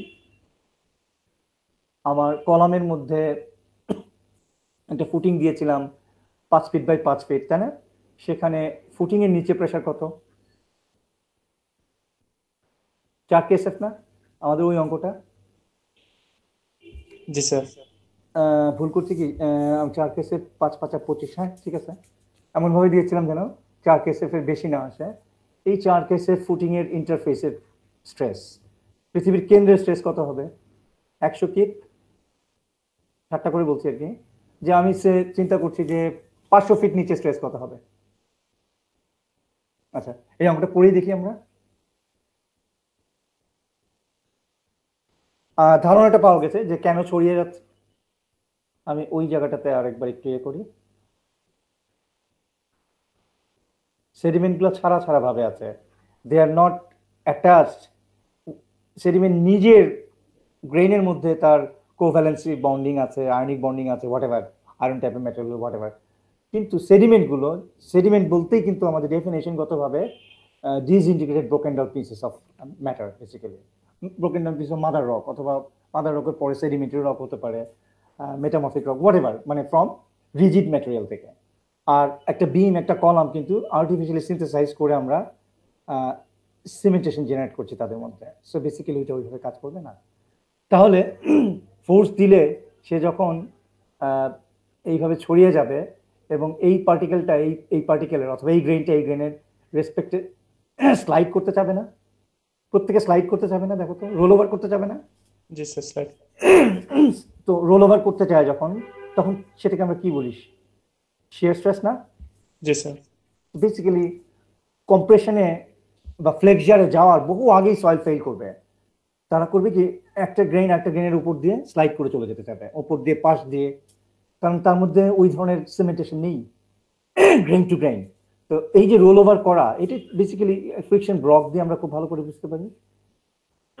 এই যে স্লাইড করে যাচ্ছে, এই ঘটনাটা ঘটে আমাদের এখানে, যেমন টাও জেনারেট করে, ঠিক টাওয়ের কনসেপ্টে আমরা তখন এইভাবে নেই।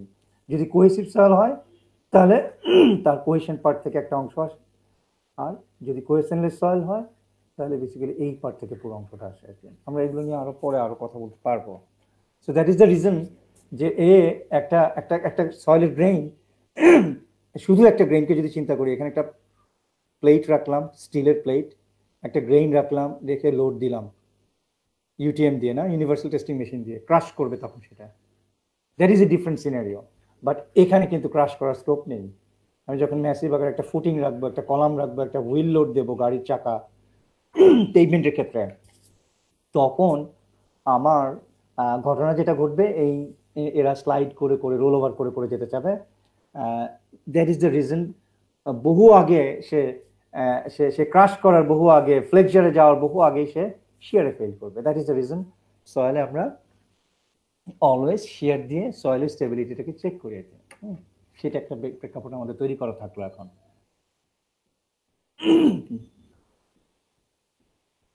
কিন্তু কম্প্রেসিভ স্ট্রেসও আমরা সয়েলে ভালো মতো দেখি, কারণ শিয়ার স্ট্রেসের মধ্যে দেখা যায় যে কোয়েশ্চেন বাদে বাকিটাতে এই যে সিগমা বলছি, এখানে কিন্তু কম্প্রেশনাল স্ট্রেস আছে আর কি, কতটা চাপ আছে, overburden stress sigma, tan phi internal friction. এই সিগমাটা হচ্ছে আমি যেটা বলছি এটা কম্প্রেশনাল বেসিক্যালি, বাট নেট ইফেক্টটা হচ্ছে আমার শিয়ার। আমি আনকনফাইন্ড কম্প্রেসিভ স্ট্রেন দিয়ে যদি চিন্তা করি, মোর সার্কেল দিয়ে আমি লোড দিচ্ছি এইভাবে, তারপর সে ফেল করছে একটা মেকানিজমে, তাই না, শিয়ারে ফেল করছে।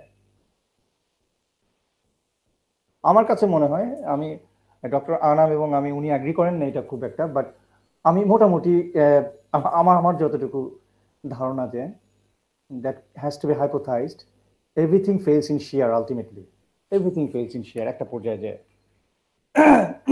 আমরা যতই কম্প্রেশন দিই, যতই টেনশন দিই, আলটিমেটলি যে মাইক্রো মেকানিক্সে যে material has to fail in shear. একটা মাইনাসকুল একটা স্কেলে চিন্তা করলে একদম একদম মানে ইনফিনিটেসিমাল স্কেলে যদি চিন্তা করো। আচ্ছা, আমরা এখন চলে আসি আরেকটা ইয়েতে পর্যায়ে, যে আমরা বলছিলাম একটা অঙ্ক দেখবো।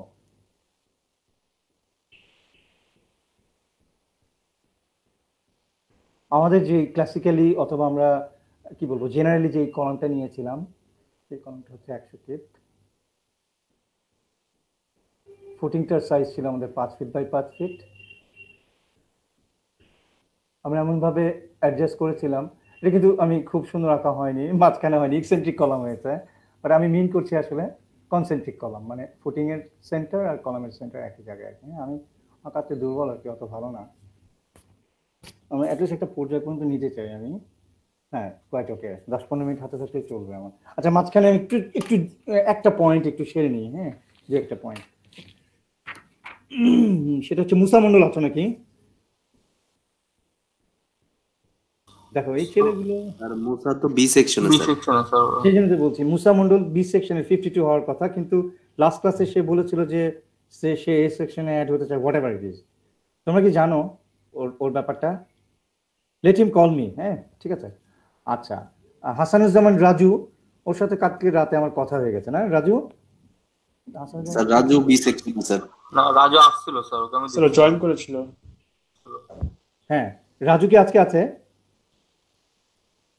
ক্লাসের প্রথম দিকে ছিল স্যার। হ্যাঁ, আমি এই জন্যই বলছি যে ওকে আমি কোথায় রাখবো, মানে এতে না বিতে, both of them should contact. তোমরা একটু কনভে করবা মেসেজটা, একটাতে রাখতে হবে। আর যদি দুইটাতেই থাকতে চায়, অফিসিয়ালি আমার কাছে দুটোই থাকতে হবে, যে ওকে মুসা এতেও থাকবে বিতেও থাকবে, রাজু এতেও থাকবে বিতেও, লেট দেম কল মি। হ্যাঁ, ঠিক আছে না? আমাদের আমাদের এখনকার সিআর কে? তুহিন স্যার। জাহিদ জাহিদ, সরি জাহিদ প্রথমেই ঢুকে গেছিল। জাহিদ খুব পাঞ্চুয়াল মাশাআল্লাহ। আমি লিঙ্কে ঢোকার সাথে সাথে জাহিদ ঢুকে গেছে, প্রায় দেখি তাকে, খুবই রেগুলার। ক্লাসেও দেখতাম সবসময় আগে টাইমলি চলে আসতো। কাপাসিয়ার জাহিদ না? জি স্যার। ওকে জাহিদ, তুমি জি স্যার। আছো তো নাকি? জি স্যার। নাকি অন করে দিয়ে চিবাচ্ছ একটু? না স্যার। আচ্ছা ঠিক আছে। তো জাহিদ তুমি ইয়ে করো, তোমার তুমি এই দুজনকে কনভে করবা। হ্যাঁ, আমার এটা দরকার। আমি ভালো করে করতে চাই যেটা করি, কিন্তু দেরি হয় আমার অনেক সময়। আমি এই ডকুমেন্টেশনটা খুব ঝামেলা করেছিল গত সেমিস্টারে, সেটা আমি চাচ্ছি। 88 কে আমাদের, 88 কে নামটা বলতে পারবো না, বি সেকশন স্যার, বি সেকশনে যে। হ্যাঁ, বি সেকশন তো অবশ্যই, তাছাড়া আমি বলছি কেন আর কি। হ্যাঁ আচ্ছা, 88 আমি দেখে নিব, তাও দেখে কিন্তু তোমরা 52 আর 50 কে কনভে করবে যে আমার সাথে যেন যোগাযোগ করে। আচ্ছা, আরেকজন হচ্ছে মোহাম্মদ তুহিন রেজা, এটা নিয়েও আমি সমস্যায় আছি। তুহিন আছো নাকি ক্লাসে আজকে? আসসালামু আলাইকুম স্যার। আছি স্যার। তুমি তুমি কোন সেকশনে থাকতে চাও? যেমন আমি একটা উদাহরণ দিই, আমাদের একজন স্টুডেন্ট আছে 68, আমি এখানে ডকুমেন্টেশন করিনি। 68 হচ্ছে সমীর, হ্যাঁ, সাতক্ষীরার। স্যার পল, জি সমীর, স্যার। সমীর তুমি তো 2 সেকশনেই তোমাকে রাখবো, তাই না সমীর? জি স্যার। জি স্যার। হ্যাঁ, ফাইন। এরকম কেস আছে নাকি? যেমন ধরো স্যার আমি 50 আছি স্যার। মোহাম্মদ তুহিন রেজা, তুমি কোথায় থাকতে চাও? জি স্যার। স্যার বি সেকশনে স্যার। বি সেকশনে, ওকে। কাজে এ সেকশনের কোনো ব্যাপার নেই, তুমি বি সেকশনে থাকতে চাও। আচ্ছা আচ্ছা স্যার হাসানুজ্জামান রাজু আসছে স্যার। স্যার আমি 50 আছি। আচ্ছা, আসছি আমি। সৈকত রয় আছে নাকি? Irregular student 1510560। সৈকত রয়। আচ্ছা, এটাও একটা কেস যেটা আমার জানা দরকার, কোথায় সে চায়। এদিকে হচ্ছে আমরা আনামুল কবির রাজন আছো নাকি? আনামুল কবির 1120536, অনেক পুরনো স্টুডেন্ট আমাদের। 1120536। আচ্ছা, এখন কে আসলো বললো যে মুসা মন্ডল না রাজু? স্যার আমি হাসানুজ্জামান আছি স্যার। আচ্ছা, জামান তুমি কোথায় থাকতে চাও, মানে দুই সেকশনে থাকতে চাও? এ সেকশনে স্যার। এ সেকশনে, ওকে। তাহলে need to be deleted from section B, ব্যাস, ওকে ফাইন। তোমাকে ডিলিট করে দিব।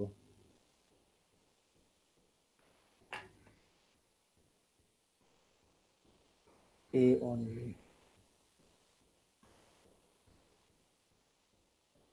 ঠিক আছে, আমরা যে অবস্থাতে আছি সেখান থেকে সেটা প্রেক্ষিতে জাস্ট অঙ্কটা করবো, তারপরে অঙ্কটাকে ইউটিলাইজ করে আমরা যে সিদ্ধান্ত নিব নেক্সট ক্লাসে করলে হবে যে এই অঙ্ক আমাদেরকে কি সিদ্ধান্ত নিতে কিভাবে হেল্প করছে আর কি। হ্যাঁ, এবং একদম ডিটেলের অঙ্ক সবসময় আমাদের লাগবে না, সেগুলো আমরা রিয়েলাইজ করব। কারণ যখন আমরা এক্সপ্লোর করছি তখন কিন্তু প্রজেক্টের খুব ডিটেল আমরা জানি না। আমরা জানি না মাটির বিয়ারিং ক্যাপাসিটি 4 কেএসএফ নাকি, আমরা জানি না তখন পর্যন্ত যে বিল্ডিং এক্স্যাক্টলি কয়তলা হবে। বাট এইটুকু জানি ততক্ষণে যে আমরা এক্সপ্লোরেশনটা কি ব্রিজের জন্য করছি, না বিল্ডিং এর জন্য করছি, নাকি রিটেনিং ওয়ালের জন্য করছি, ফর শিওর সেটা জানি আর কি। সো বেসিক্যালি যেটা বলতে চাচ্ছি, আমাদের আসলে ডিজাইনটা আলটিমেটলি সাপ্লাই এবং ডিমান্ডকে ম্যাচ করবে, কিন্তু আমাদের এটাও মাথায় থাকতে হবে যে আমাদের ওই সাপ্লাই এবং ডিমান্ড সম্বন্ধে একটা রাফ আইডিয়া থাকতে হবে প্রথমে। মানে আমি কি এখানে 100 তলা একটা বিল্ডিং এর জন্য কাজ করতে যাচ্ছি, নাকি 5 তলা একটা বিল্ডিং এর জন্য কাজ করতে যাচ্ছি? আমি যেই মাটিতে কাজ করছি এটা কি নিউ ইয়র্কের মতো শক্ত বেজ রক আলা জায়গা? নিউ ইয়র্কে কিন্তু তোমার যেখানে স্কাই স্ক্র্যাপারগুলো আছে সেখানে প্রথম শর্ত ছিল যে তোমার সেডিমেন্ট কন্ডিশন খুব ভালো, অলমোস্ট বেড রকের মতো আর কি। পৃথিবীতে অথবা ওয়ার্ল্ড ওয়াইডে উন্নত বিশ্বে সবচেয়ে ভালো ভালো জায়গাগুলোতে আমাদের দেশে দেখবা যে সবচেয়ে ভালো ভালো যে সমস্ত জায়গার আছে জিওলজিক্যালি শক্ত, সেই জায়গাগুলোতেই প্রথম মানে হাই রাইজ অথবা ডেভেলপমেন্ট হয়েছে। অবশ্যই তার আগে একটা শর্ত আছে, নদীর পাড়ে, নদীর কাছাকাছি থাকতে হবে। নদীর কাছে জনবসতি গড়ে ওঠে, সেই জনবসতির মধ্যে আবার বিল্ডিংগুলো দেখবা, হাই রাইজ বিল্ডিংগুলো আমাদের দেখো মতিঝিলে মাটি ভালো, তারপরে হয়েছিল গুলশানে, তারপর তারও আগে হয়েছে কারণ বাজারে। হাই রাইজ বিল্ডিংগুলো আগে হয়েছে কিন্তু আর কি। ইট হ্যাজ টু ম্যাচ বেসিক্যালি, মানে মানুষ যেখানে কম খরচে ফাউন্ডেশন করতে পারবে সেই জায়গাগুলোতে আগে জায়গা কিনবে, খুব স্বাভাবিক, সাপ্লাই ডিম্যান্ড আর কি, হ্যাঁ, ইকোনমিক্সের বিষয়, সেগুলো আগে হবে। তারপরে এখন আমাদের প্রবলেমেটিক সয়েলের উপর খুব কাজ হচ্ছে আর কি, যে সমস্ত অঞ্চলে চ্যালেঞ্জ সয়েল কি করে সলভ করব, কিন্তু ফাউন্ডেশন কস্ট বেড়ে যায় অনেক। তো যে কারণে যেখানে খরচ কম ছিল সেই সমস্ত জায়গাগুলোতে আগে ইনফ্রাস্ট্রাকচার ডেভেলপ করছে, বিল্ডিং এর ক্ষেত্রে বলছি আর কি, হ্যাঁ, বেশি ডেভেলপ করেছিল। আমার পরপর ক্লাস না থাকলে আমি আজকে একটু টান দিয়ে তোমাদের শেষ করে দিতাম, বাট আমরা একটু দেখি এখানে। তাহলে আমার এই ঘটনা ঘটলো আমি যখন আমরা সেই সারার যেই বুদ্ধি, সেই বুদ্ধিটাকে কাজে লাগাই এখন, যে এটা ছড়িয়ে পড়বে 2:1 মেথডে, তাই না? এই মেথড করেছে না সারা? আমি শিওর। সমান এল সমান 5। তারপরে আমি যদি চিন্তা করি এটা 4 গুণ নিচে, না বি এর 4 গুণ কত হবে? 20 ফিট। এটা আছে মনে করো 5 ফিট নিচে, বা একটু 10 ফিট নিচে দিই, ভালো রাউন্ড ফিগার, আচ্ছা, এখন আমি প্রায় আরো 20 ফিট নিচে যাচ্ছি। তাহলে আমি যদি ভার্টিক্যালি 2 যাই, হরিজন্টালি 1, তাহলে এদিক থেকে আমি যাচ্ছি 20, তাহলে এদিকে যাব কত বলো? 10, 10 স্যার। এদিকে যাব 10। বি প্লাস 2D হ্যাঁ, বি প্লাস, বলো B plus Z, B plus 2D দিলে হবে না স্যার? এটা 2D, ডি কেন আসছে? ডি এর ব্যাপারটা আমি জেড এটাই দি স্যার। ডি কোনো ব্যাপার নেই, আমি বি প্লাস জেড বলতে পারি, যে জেড হচ্ছে আমি এখান থেকে তার ডেপথটা চিন্তা করছি। তাহলে এদিকে হচ্ছে z/2, এদিকে হচ্ছে z/2। আমি যদি 2 নামি, হরাইজন্টালি ছড়াবে কত? 1। তাহলে আমি যদি 20 নামি, হরাইজন্টাল ছড়াবে 10, 20 নামি, হরাইজন্টাল ছড়াবে 10। আর আমি যদি এখন ক্লাসিক্যালি দেখি যে z নামলে ছড়াবে কতটুকু? z/2, তাই না? z/2। তাহলে এই বি আর এল হয়ে যাবে, বলো বি প্লাস জেড, আর কি বলো? এল প্লাস জেড। তাহলে সেই পার্সপেক্টিভে আমি ফুটিং এর সাইজটা এখানে পাবো। ছড়িয়ে যাওয়ার পরে তার ফোর্স কিন্তু একই, 100 কেপি। এই 100 কেপি ফোর্সটাই কাজ করবে কিন্তু আমার অনেক ওয়াইডার স্প্রেডে। তাহলে সেক্ষেত্রে কত হবে বলো? স্ট্রেসটা কত হবে এখানে? ফোর্স একই, বলো স্ট্রেস এক্সপ্রেস না করি, সিগমা দিয়ে এক্সপ্রেস করি। সিগমা অ্যাট মাইনাস, এটাকে যদি প্লাস মাইনাস 0 ধরি, এটা হচ্ছে -10, এটা হচ্ছে -30, তাই না? সিগমা -30 ফিটে কত হবে? ওই ফোর্স একই আছে, 100 K, 100 divide by 25। 100 divide by b into l। এখন আর bl নেই, b plus z, l plus z, which is basically 30 into 30, না? কত হয় দেখো? 900 স্যার। 900, আমি যেহেতু টিপে দিয়েছি 0.9 KSF, এরকম কিছু একটা, না ভুল হচ্ছে নাকি দেখো তো একটু। সরি স্যার, 13 to 30 0.11 আছে। মানে অনেক কম হবে। 0.1 স্যার। এইখানটাতে স্ট্রেস ছিল আমার 4 KSF, আর এইখানে স্ট্রেস কত আসতেছে? স্যার 25 হবে না স্যার? কাম অন, একটা ক্যালকুলেটর নিয়ে দেখো না কত আসে। Sir 0.11। Do you have any calculator? 0.11 আসে। মানে এটা তো মন গড়া বলতে পারবো না আর কি, এটা তো একটা অঙ্ক। It has to be unique number. ভুল হতে পারে আমার, হ্যাঁ, যেমন ফরাজ বলছে যে হ্যাঁ ভুল হয়েছে। It's a matter of calculator press করে দেখা, স্যার এত না, এত না, মানে এটা কি, এটা তো মন গড়া হতে পারে না। 0.11 না, ইট has to be more numbers. মানে খুলে বলো কত নাম্বারটা আর কি। এটা তো স্যার কিপে আছে। 5 আর হচ্ছে z হচ্ছে 20, 25 into 25 হবে স্যার। জেড আমার দাঁড়াও, 20 প্লাস 10, 30, 900, হ্যাঁ ঠিক আছে তো, অসুবিধা কোথায়? স্যার 0.11 আসে। 0.11 জি স্যার। 0.11 স্যার। আর কিছু না? স্যার 1111 এরকম স্যার। ওকে ওকে, এটা আমি জানতে চাচ্ছি। ওকে, তো 0.11, সেখানে কোনো বলতে 0.1, দ্যাট মিন্স প্রায় 111 PSF। আর এখানে ছিল কত? 4000 PSF। আচ্ছা, আর যদি KSF এ দেখি 0.11, তোমরা এক কথা যেটা বলে 0.11 KSF, তাহলে অনেক কমে গেল না স্ট্রেস? খেয়াল করো জিনিসটা, কমে গেল তো? জি স্যার। এই ঘটনাটাই আমাদের হেল্প করে, আমাদের অনেক দূর পর্যন্ত জিনিসটা অ্যানালাইজ করতে হয় না। পৃথিবীর কেন্দ্রেও কিন্তু এই স্ট্রেসটা জেনারেট করবে যদি এইভাবে ছড়াই আমি। সে ধরো আমি এইভাবে ছড়াই, আমি পৃথিবীর কেন্দ্রে যাওয়ার দরকার নেই, আমি যাই না, জেড ইকুয়ালস টু আমি ধরি কত 500 ফিট, কেন্দ্র তো দূরের কথা, তখন স্ট্রেস দেখি। তাহলে সিগমা কোথায় বলো? সিগমা -510 ফিট, তাই না? 10 ফিট নিচে তো ফুটিং আমার, আমি কিন্তু সিম্বলাইজ করছি এটাকে, হ্যাঁ, যে +-0 সিগমা, সিগমা -10 মানে -10 লেভেলে, সিগমা -510 ফিটে যে আমি স্ট্রেসটা জানতে চাচ্ছি কত হবে। লোড ওই একই, 100 কিপ, এরিয়া কত? 20 যোগ 500, আবার এখানে 20 যোগ 500, স্ট্রেস কত হয়? এইটুকু পর্যন্ত রেখে আমরা তারপরে 3.69 into 10 to the power -4।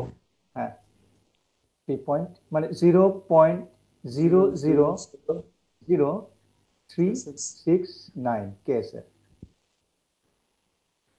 ঠিক আছে না?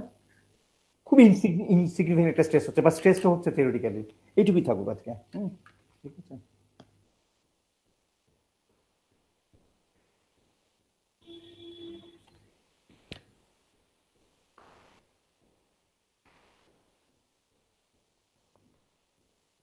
Two select the type and depth of foundation, আমরা এখান থেকে বিভিন্ন আসপেক্টে পড়ে কাজে লাগবে। কিন্তু যেহেতু এটা অনলাইন কোর্স হচ্ছে, ভিডিওগুলো থাকবে, আমি এই এই কৌশলটা অ্যাপ্লাই করছি আর কি, একটু ভালো হবে আমার মনে হয়। It will be better. মানে সব জিনিসের বিউটি এবং আগলিনেস থাকে এই এই এই অনলাইন সিস্টেমের। এটা একটা ইয়ে যে তুমি you can always go back to the video and see যে জায়গাটা বুঝতে পারোনি।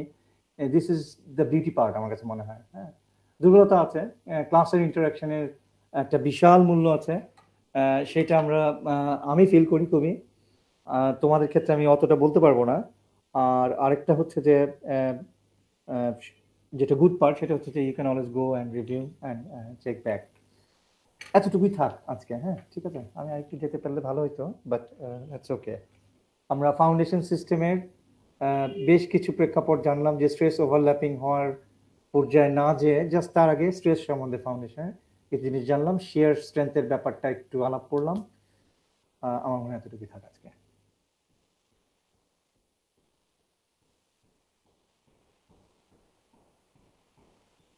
বিদায় নিচ্ছি। আসসালামু আলাইকুম। আসসালামু আলাইকুম স্যার। আসসালামু আলাইকুম। ওয়ালাইকুম আসসালাম। আসসালামু আলাইকুম স্যার। আচ্ছা।